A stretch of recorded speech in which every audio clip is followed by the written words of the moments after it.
Akad tersebut akan menitipkan sejumlah dananya ke bank, ya, di mana sebagai nasabah dapat mengambil uangnya setiap saat, itu kan. Nah, perbedaannya apa tabungan wadiah dengan konvensional? Pertama adalah pertama berdasarkan syariat Islam, di mana tabungan ini itu karena tadi nggak ada bunga kan, karena kita secara Islam itu melarang adanya riba, itu kan.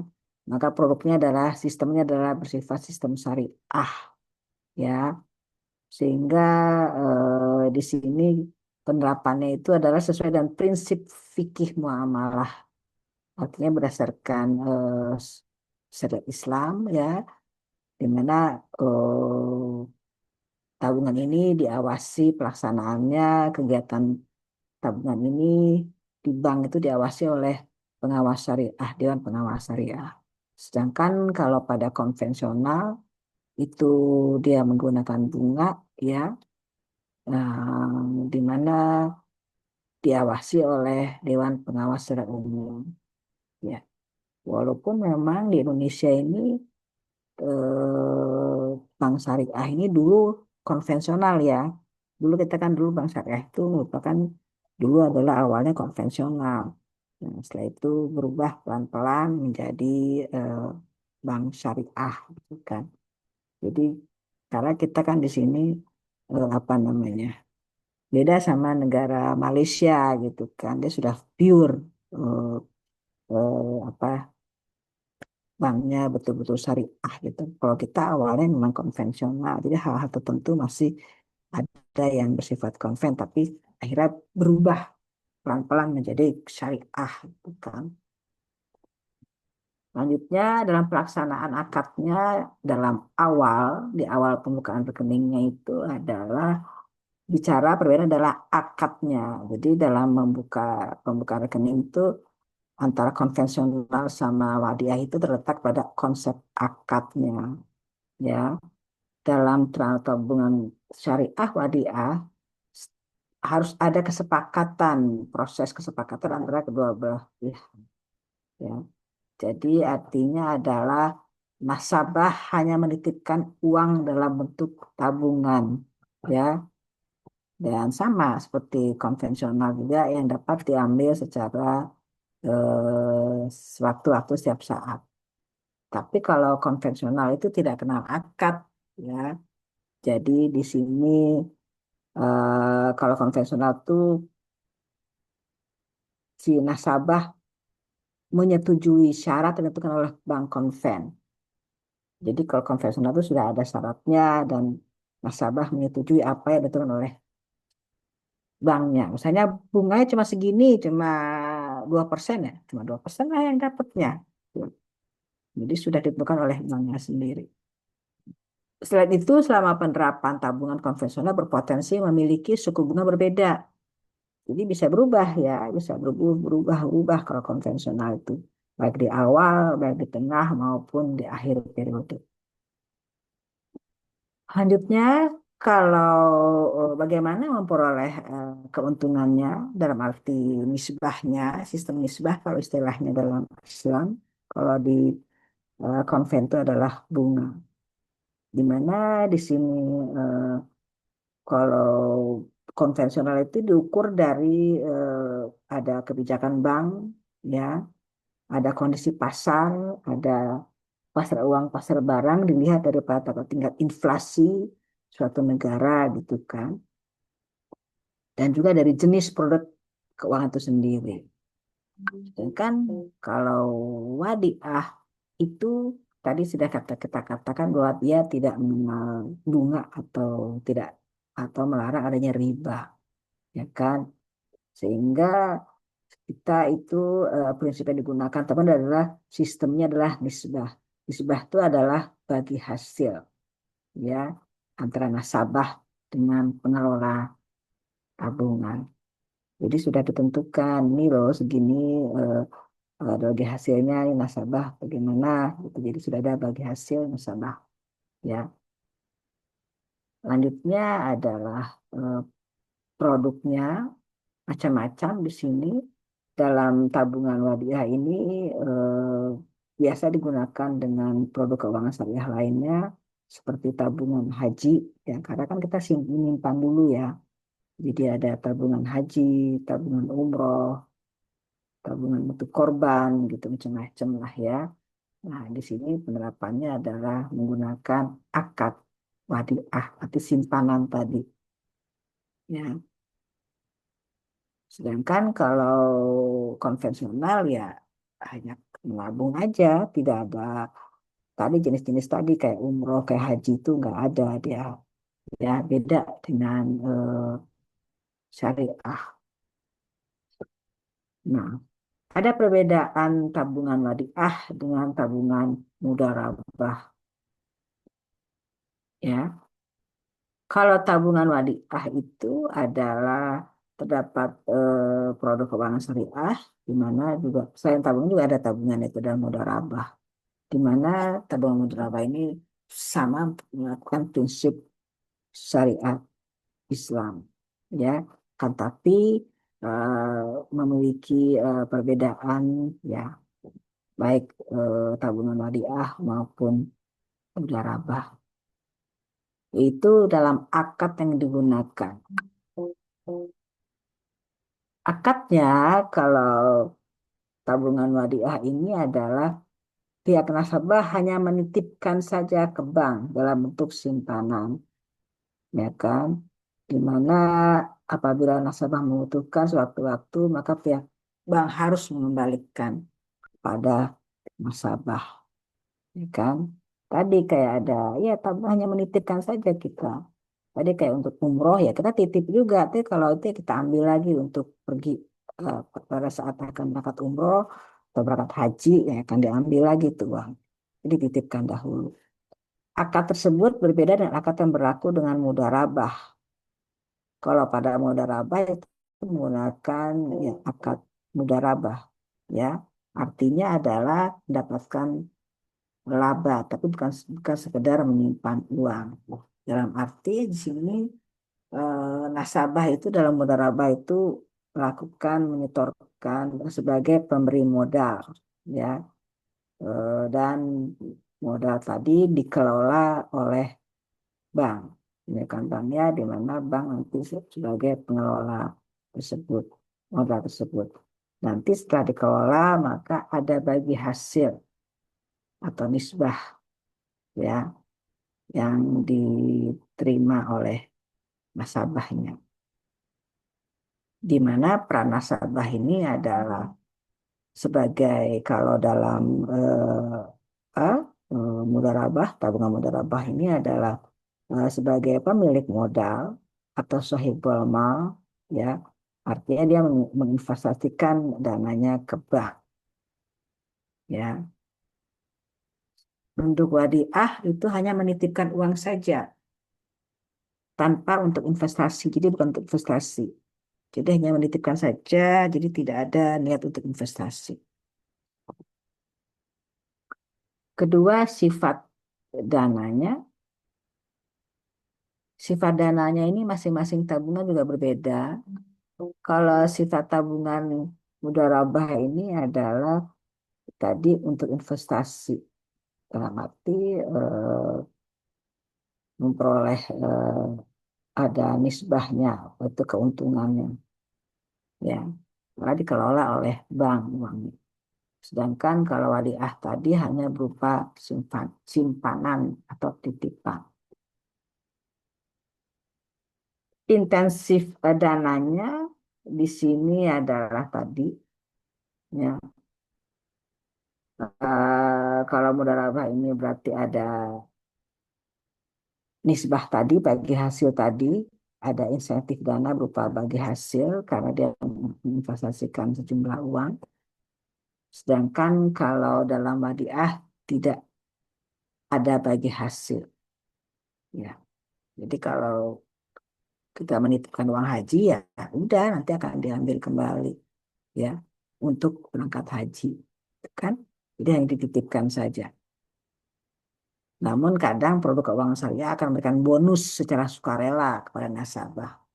Jadi ya semua ya itu hanya bonus saja kalau ada kelebihan eh, kepada nasabah. Lanjutnya pengembaliannya adalah untuk baik untuk tabungan mudarabah maupun hadiah itu berbeda ya, tergantung daripada akadnya. Oke. Untuk tabungan jumlah mana tadi jumlah yang hadiah ini adalah dia ya tetap ya karena dia kan hanya nitip saja kan, nitip saja. Sedangkan kalau mudarabah pasti tidak sama, tergantung daripada hasil apa bagi hasil dalam pengelolaan investasi tadi. Nah, penarikannya bagaimana? Ya, penarikannya berbeda juga sudah tentu. Ya, kalau dalam wadiah ini ya dapat ditarik kapan saja. Kalau dia mau berangkat, ya dia akan kalau dia mau diambil ya diambil kapan saja dapat dibutuhkan ya diambil. Sedangkan kalau mudharabah ini ya dalam jangka waktu tertentu gitu kan. Nah, ini nanti akan inilah kurang lebih syaratnya walaupun nanti secara prakteknya ya ini saya hanya bicara lebih besar saja. Prakteknya nanti adik-adik akan didampingi dalam apa dalam jadi aplikasi sistemnya itu nanti dalam sistem ininya sistemnya nanti di di, di, di komputer ya itu eh, akan didampingi oleh asisten. Inilah kurang lebih ini kalau secara sederhana seperti ini. Ya, secara realnya nanti ada KTP, ada seperti itu, ada NPWP, ada nomornya berapa, kartu kartu mahasiswa dan seterusnya lah. Jadi mungkin itu kali dari saya sebentar saya stop. Oke, jadi mungkin hanya dari saya kurang lebih itu, makanya tadi kita ini tadi berdiskusi tentang penerapan dalam praktik kembang ini tadi, ya kan? Karena adik-adik nggak bisa, ya sudah, berarti kuliahnya kita online. Online di sini nanti mungkin asisten siapa Mbak Naila, Kakak Naila akan menjelaskan prosesnya saja, tapi secara ya mungkin apa ya, mungkin asisten sudah menulis lah cara-cara langkah-langkahnya. Tapi jelasnya pasti harus prakteknya langsung. Jelas ada. Oke, gitu ya Mbak Naila ya. Jadi biasanya kalau proses di kelas berapa lama Mbak Naila? Karena ini kan gantian ya. Itu apa namanya? Komputernya, labnya ada berapa sih ini? Untuk komputernya ada tiga, Ibu, tapi yang bisa digunakan secara eh, sesuai dengan rangkaian itu ada dua, Bu. Jadi Ya kita cuma cuma dua. iya.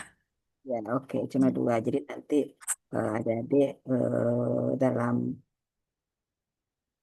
pelaksanaan nanti pada hari H tadi adik-adik tetap menggunakan seragam ya seperti yang sudah ditetapkan oleh kami di sini tata tertibnya ya tadi sudah disampaikan kemarin oleh Mbak Naila apa saja dan juga nanti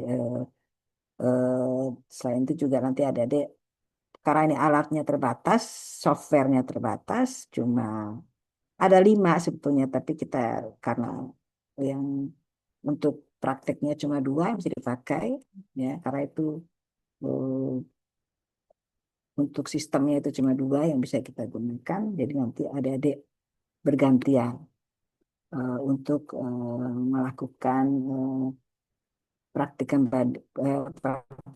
ini yang didampingi oleh Naila. Demikian adik-adik dari saya. Mbak Naila sebelumnya kita foto dulu Mbak Naila supaya takut nanti ada yang ini mumpung lagi lengkap. Sudah lengkap semua ya? Baik, Ibu. Kita foto Oke, dulu. ini saya izin screenshot ya.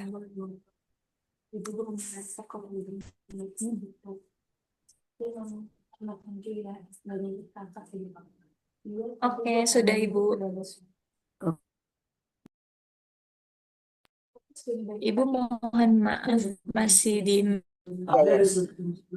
Itu bocor bukan bukan dari siapa? Bukan ya? Bukan kita, bukan. Ada yang bocor. Ya sudah. Oke, jadi gitu ya adik-adik.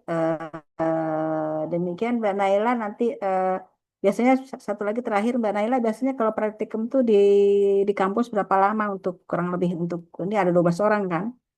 Oh Nah, iya, jadi kalau saya kemarin karena ada 25-an ya Bu, itu dia selesainya sesuai sama tes. Cuman kalau memang lebih sedikit, sejam aja kayaknya sudah selesai sih Bu, sejaman. Karena ya sudah. dikelompokin dulu terus baru sendiri-sendiri. Ya, ya. Jadi gitu ya adik-adik ya. Jadi adik-adik itu kurang lebih gambarannya kayak gitu. Yang jelas nanti bergantian, bergantian untuk nanti dalam pelaksanaannya di kampus ya menggunakan alatnya pertama itu. Terus juga nanti mungkin ada catat lah dengan Mbak Naila apa saja langkah-langkahnya. Tapi sementara mungkin Mbak Naila akan menjelaskan. Demikian Mbak Naila, jadi saya sudah selesai ya. Jadi saya tutup kamera saya ya. Boleh ya?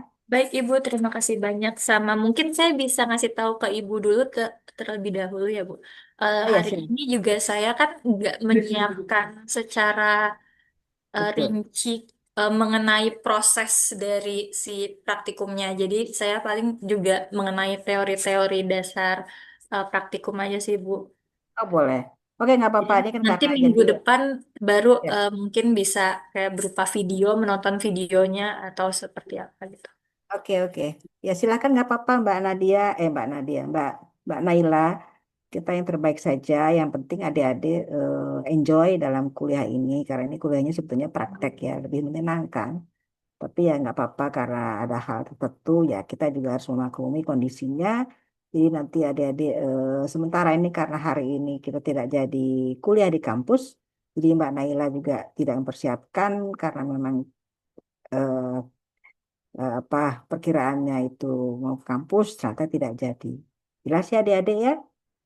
Jadi sementara kita berikan dulu apa yang ada, tapi nanti kita diskusi, ya kurang lebih itu saja. Demikian adik-adik dari saya, Mbak Naila terima kasih ya. Oke, selamat kuliah adik-adik ya. Oke, Assalamualaikum, selamat siang. Waalaikumsalam, terima kasih Bu. Salam, terima kasih Bu.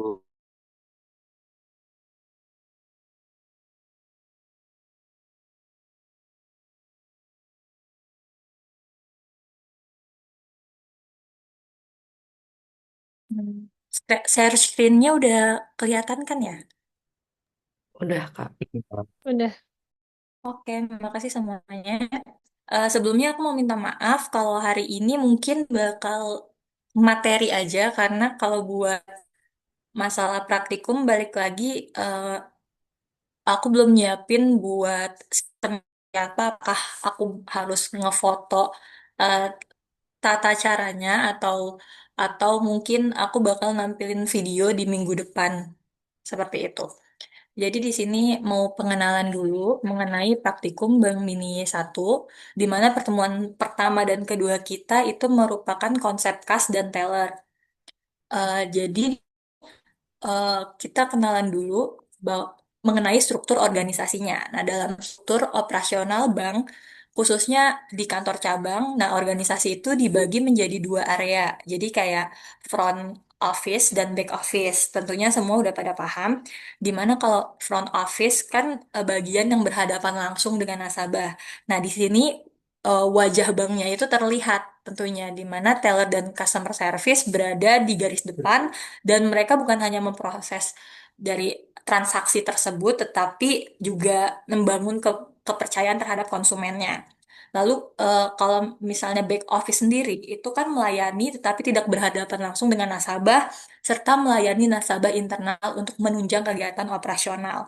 Jadi di tingkat kantor cabang itu terdapat eh, beberapa pejabat operasionalnya juga nih. Ini ada salah satu bagannya. Nah, di sini pejabat operasionalnya itu terdiri dari ada manajer operasional, branch operation supervisor, sama kepala kantor kas. Jadi untuk manajer operasionalnya sendiri itu tuh yang bertanggung jawab atas seluruh aktivitas front office dan back office. Di mana ia memastikan kalau prosedur itu berjalan sesuai kebijakan dan pengendalian risiko eh, diterapkan.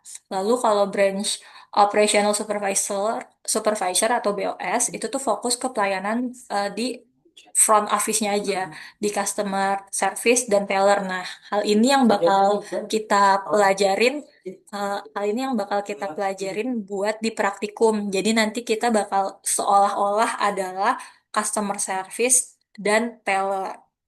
Kita bakal mempelajarin mengenai pembuatan tabungan, lalu yang sebelumnya disebutkan juga giro sama deposito. Nah, tugas customer service sendiri itu harus memahami seluruh produk bank syariahnya. Dimana kayak ia itu nggak boleh hanya tahu prosedur teknis, tapi juga prinsip produk dan karakteristiknya. Nantinya bakal kita tuh bakal ketemu tujuan dari si customernya ini mau ngebuka tabungannya itu buat wadiah atau mudharabah dan lain sebagainya. Nah, itu tuh ada di softwarenya. Jadi ada beberapa pilihan. Lalu untuk CS juga wajib mastiin ketersediaan dokumen dan alat bantu kerja kayak prosedurnya, kayak brosurnya, terus habis itu eh, pulpen dan lampu ultraviolet dan lain sebagainya. Karena di sini balik lagi kan praktikum ya. Terus seolah-olah kita adalah petugas. Jadi ini bentuknya site gitu. Karena kalau zaman sekarang kan udah bisa buka tabungan secara online. Nah, tapi ini tuh secara offline-nya. Lalu, kalau untuk tugas teller sendiri, uh, merupakan penjaga arus kas harian bank. Jadi nanti teller ini kita bakal belajar gimana cara nyetorin uang uang tunai gitu. Dan harus disetuntek dengan buku. Jadi nanti bukunya kayak di print kayak gitu-gitu.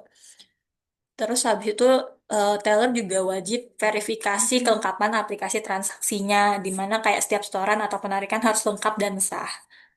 Nah, nantinya kita tuh, kalau ini in general ya, kita bakal cara pembuatan atau pembukaan tabungan itu, yang pertama adalah kita di customer service. Lalu kita ke supervisor, balik lagi ke customer service, baru yang terakhir adalah teller karena bakal nyetor si uangnya ini. Sampai sini udah jelas apa aja yang bakal kita lakuin. Mungkin ada yang mau ditanyakan?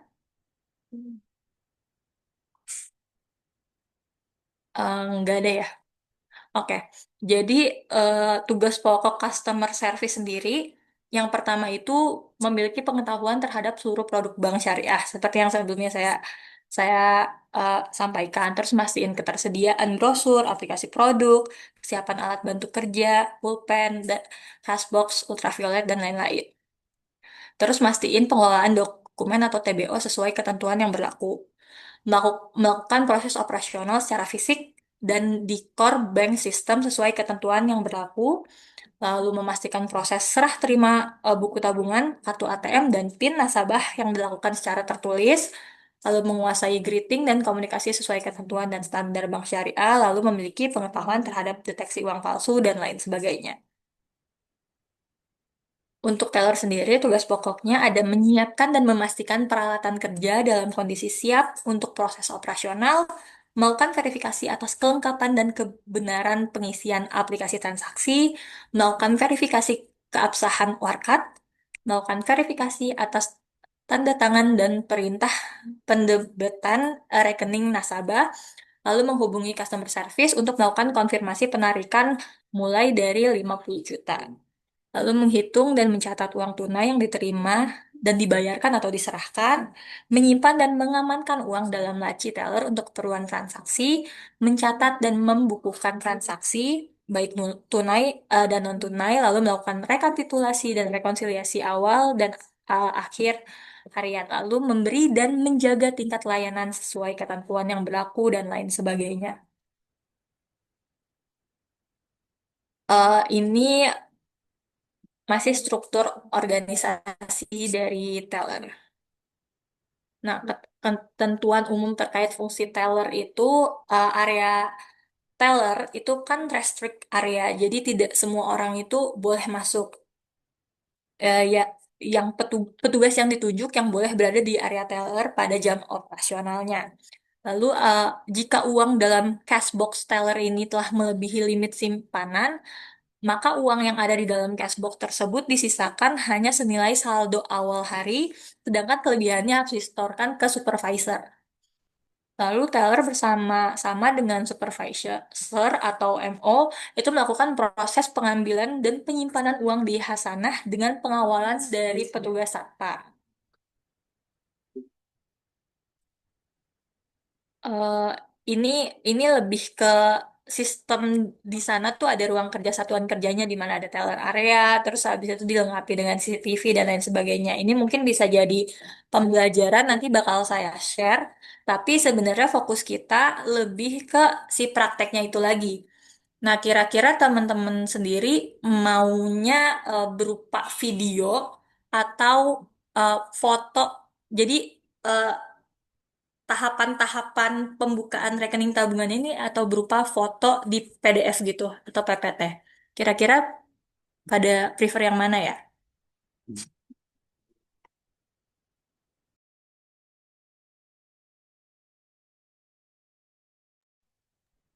Yang tersedia Kalau bentuk apa, Kak? Eh, Kemungkinan aku sih sebenarnya bisa nyediain foto dan video tersebut sih. Karena kalau video kan sebelumnya udah ngajar juga. Tapi kalau misalnya foto mungkin bakal aku rapihin jadi runtutan cara-caranya seperti itu.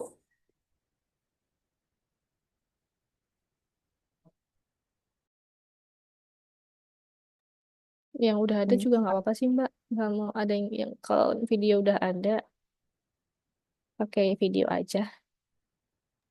Oke, mungkin nanti aku bakal share di minggu depan kita bakal nonton video bareng ya, sambil kayak mungkin ada yang nggak paham atau gimana, bakal bisa ditanyakan. Mungkin itu aja, kira-kira ada yang bisa, ada yang mau ditanyakan nggak?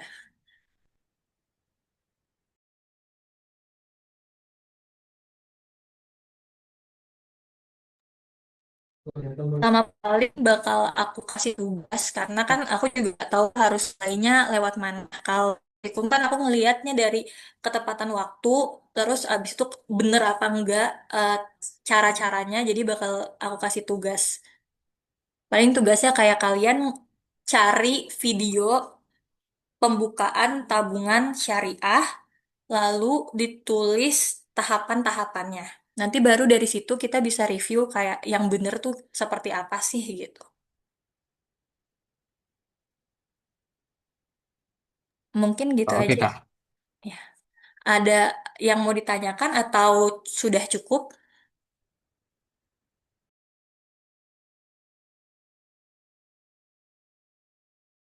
Berarti ini kita siapin dulu videonya, kita ketik, lalu kita submit minggu depan ya, Kak? Berarti. Iya, betul. Nanti mungkin aku bisa buatin kayak eh, Google Classroom atau lebih lebih rinci lagi buat tugas-tugasnya tersebut. Nanti bakal aku share. Jadi tiap kayak misal kita PPT, video, tahapan-tahapan atau apapun itu aku bakal share yang benernya seperti apa di grup. Tapi sebelum itu aku pengennya kayak kalian nyoba dulu, kayak cari tahu biar kan kayak biar beneran belajar gitu lah. Jadi kayak di nonton video, terus habis itu nyari data gitu-gitu. Oh iya, Iya. kalau kan berarti nanti cari video harus dari Bank Syariah Indonesia kah? Atau mungkin bisa mungkin video pembukaan rekening dari bank lain gitu misalnya. Apakah itu berbeda Eh, atau Berbeda sama ya, aja? Kak. Berbeda karena kalau misalnya bank syariah sendiri kan kita nggak ada sistem bunga, jadi dia tabungannya tabungan wadiah. kalau misalnya tabungan rekening yang biasa. Sedangkan kalau konvensional itu sistemnya beda. Jadi mungkin kalian bisa cari dulu di YouTube kayak eh, pan tabungan bank syariah seperti itu. Karena banyak sih sebelumnya aku juga udah pernah nyari-nyari dan banyak juga dari kayak universitas lain atau eh, dosen-dosen gitu yang menjelaskan menggunakan si software tersebut gitu. Tapi nggak harus BNI ya, karena BNI Syariah udah susah gitu. Jadi mungkin bisa bank-bank lain, bank apa aja, tapi yang penting paham alur sama cara pembukanya seperti apa gitu. Baik, Mbak. Terima kasih. Mungkin gitu aja ya teman-teman. Eh, Nanti kalau aku buat rinciannya di grup mengenai tugas sama pengumpulan mungkin minggu depan sampai minggu depan. Lalu nanti kalau udah dikumpulin, aku bagiin video yang ada di praktikum labnya itu, yang sebelumnya udah pernah dipelajarin. Reminder lagi ya teman-teman buat aktif sama sering nanya karena aku juga ngeliat nilai keaktifan kalian karena balik lagi aku sebelumnya nggak pernah ngajar online, aku minta maaf karena nggak tahu sistemnya seperti apa karena sebelumnya dipersiapkan untuk offline saja. Jadi mohon maaf jika ada kesalahan dan kekurangan, tapi aku mohon kayak untuk yang lainnya bisa aktif agar aku bisa menilai kalian dari keaktifan, lalu juga dari bagaimana sih kalian bisa bisa dapat ilmunya tapi lewat online kayak gitu. Sekira saya seperti itu saja, Bu El. Bagaimana dengan Ibu? Oke, terima kasih Mbak Naila. Tolong sebentar Anisha, namanya anak Anisha mana? Terima kasih Mbak Naila, bagus sekali dalam mendampingi mahasiswanya asisten. Anisha ada? Mohon coba dibuka kameranya Anisha. Oke, oke. Anisha kenapa dimatikan kameranya? Ditutup kameranya kenapa? Oke, mohon ya Anissa ya, kita ini asisten sedang menjelaskan. Mohon juga apa Anissa bisa membuka kameranya, walaupun ini online ya. Mungkin itu kelemahan online di sana. Kita tidak bisa memantau mahasiswa apakah dia tidur, apakah dia apa. Misalnya kalau lagi sakit, rumah sakit oke deh, mungkin bisa disampaikan.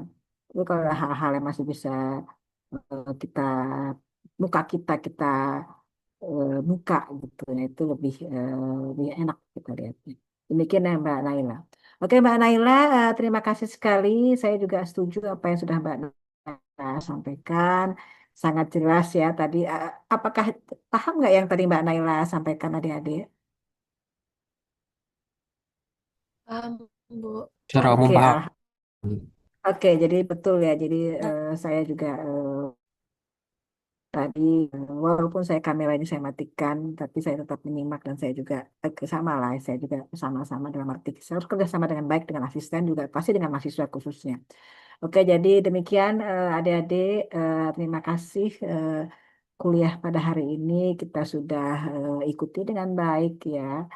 Semoga minggu depan adik-adik bisa apa namanya mencari atau mulai hari ini sudah mencari apa yang sudah diminta oleh asisten oleh kakak Naila di sini tugasnya mencari videonya gitu kan. Tujuannya adalah supaya adik-adik bisa memahami nanti, oh seperti ini. Dan juga nanti ada diskusi lah, ada brainstorming yang tujuannya adalah supaya semakin dekat hubungan asisten sama mahasiswa. Karena kalau online ini kita chemistry-nya belum ketemu ya. Kalau online ini chemistry-nya belum ada karena kita nggak ketemu secara fisik gitu kan.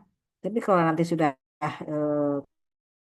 lebih enak karena kalau kelasnya berarti lebih dekat komunikasi juga langsung gitu kan jadi sementara mungkin kalau online ini hanya sebatas itu saja gitu chemistry-nya belum ketemu gitu ya Gitu Mbak Naila. Jadi demikian adik-adik.